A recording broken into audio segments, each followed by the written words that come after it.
del juicio político contra el expresidente Donald Trump, quien, recordemos, está acusado de incitar a la insurrección.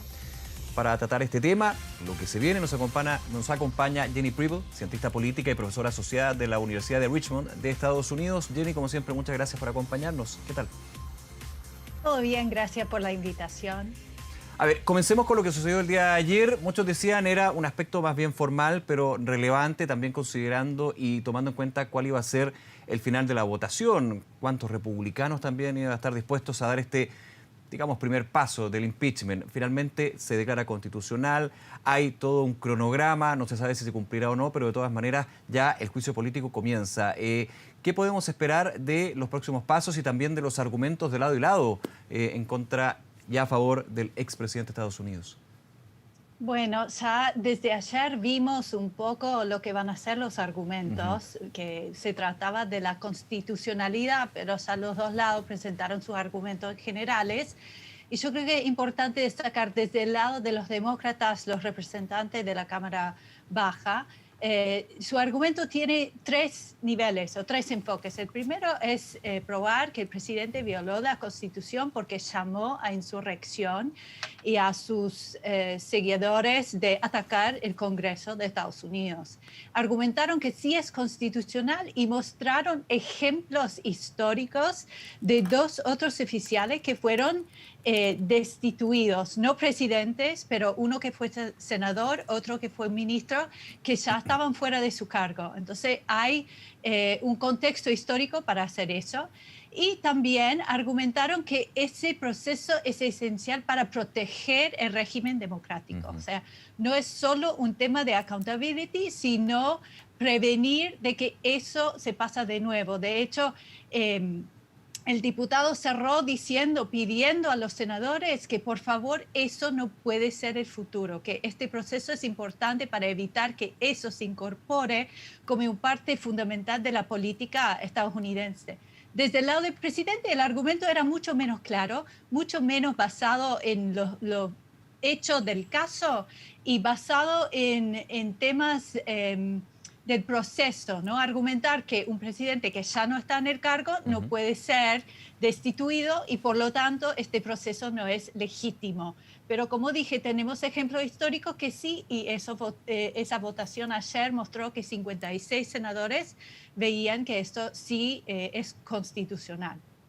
Ahora, hay un proceso que va a seguir su curso, varios días, horas, argumentos, claves, como tú nos mencionabas, que ya se empiezan a deslizar con lo que fue la sesión del día de ayer, que también duró bastantes horas. Y en ese sentido, Jenny, ¿cómo se puede ir configurando este escenario en términos de, me imagino que la defensa de Donald Trump, por un lado, aduce a la ilegitimidad de este proceso, pero también me imagino que tiene que demostrar que no hubo un llamado a la insurrección. Recordemos de dónde nace todo esto. Sí. Una tarde en que el presidente Donald Trump, ya durante toda esta historia de que fueron las elecciones presidenciales con respecto a los votos, él acusaba de fraude, llamaba a caminar por la avenida Pennsylvania para mostrar el descontento de un fraude en las elecciones. Me imagino que va a tener que apuntar a eso, a indicar que no hubo un llamado directo a sus adherentes para lo que finalmente terminó en este asalto al Capitolio.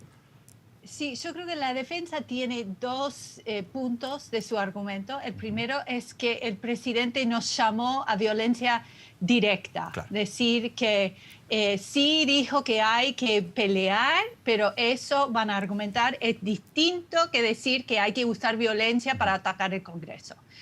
Pero el segundo van a argumentar claramente, van a usar un argumento de la primera enmienda de la Constitución de Estados Unidos que da el derecho de la libre expresión para decir que el presidente está dentro de su derecho a decir que hay que pelear, que hay que resistir.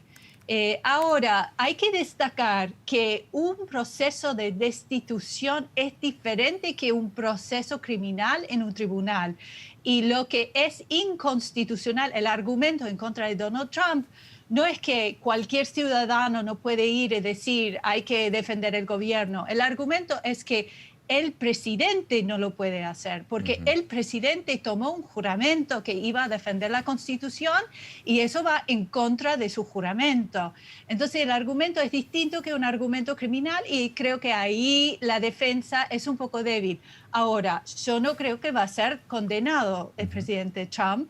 El voto ayer mostró que no tienen los 2/3 necesarios para condenarlo a destitución. Entonces yo creo que eso va a pasar, va a ser un momento en que los estadounidenses pueden ver la evidencia. Ya hoy los demócratas empezaron a armar su caso, pero no creo que eso termine con la destitución del presidente. Claro, si uno empieza a hacer matemáticas, digamos, y también con lo que fue la pronta el día de ayer, uno llegaría a esa conclusión, que después de todo este proceso no se votaría a favor del juicio político en una etapa final, podríamos decir. Pero esto también tiene un elemento que es bien interesante y también genera incertidumbre. Te hago la pregunta, ¿hay de alguna manera alguna difícil, lo que pueden ser señales, digamos, del expresidente, que de hecho ha estado bastante fuera de primera y segunda línea, ya fuera de la Casa Blanca, digamos? ¿Está la posibilidad de que vaya a testificar Donald Trump ante este juicio político? ¿Es algo que se maneja o más bien se descarta? Él ya dijo que no, y sus abogados dijeron que no iba a ser testigo en este proceso de destitución. Lo que sí supimos hoy, ya que el estado de Georgia abrió una investigación en cuanto a su intervención en las elecciones de Georgia, tratando de cambiar los resultados y poniendo presión sobre el secretario de Estado. Entonces, hay muchos casos que se están abriendo por causa de las actividades del expresidente en las últimas semanas de su mandato, y ahí sí podía ser que se tendría que presentar para contestar a preguntas a un grand jury, por ejemplo. Con una gran diferencia, el impeachment es un juicio político, es un caso político. Aquí se abren causas judiciales donde estaría obligado eventualmente, si prosperan, a ir a testificar ante no la situación de insurrección que se acusa en el juicio político, sino lo que podría ser un eventual manejo de irregularidad en el proceso de la elección, que es lo que se está por lo menos considerando ahí.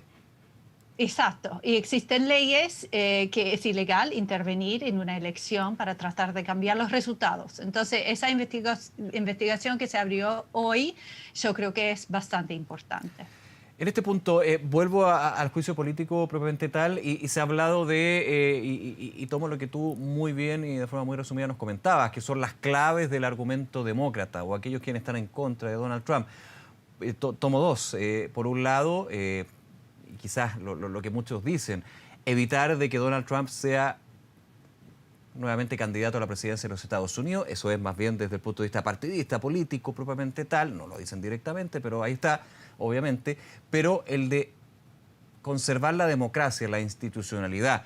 Y eso también fue tomado, no dentro del juicio político, pero anteriormente por declaraciones del actual presidente, Joe Biden, donde fue muy crítico justamente de lo que sucedió en el Capitolio y, sin mencionarlo, lanzaba los dardos contra Donald Trump.